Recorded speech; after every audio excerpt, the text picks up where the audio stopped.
De 3,500 a 1,000 pesos sí se nota una gran diferencia en cuanto al peso. Esta está mucho más ligera, lo cual en la herramienta eléctrica no me suele dar mucha confianza, pero de ahí en fuera el tacto se siente bastante similar, pero a ver qué tal jala.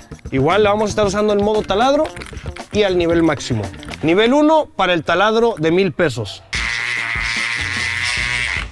El primero al parecer estuvo bien.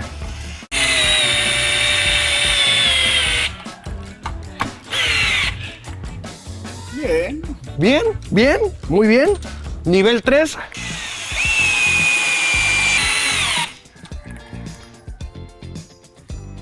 Bien, como si nada también. ¿Qué onda con la herramienta? O sea, entonces en realidad, ¿cuál es la ventaja de una herramienta carísima? ¿Lo que te dure? O sea, el tiempo que te dure. ¿O si será al final solo la marca? No entiendo. Ya vamos por el nivel 4 y a este taladro no parece importarle.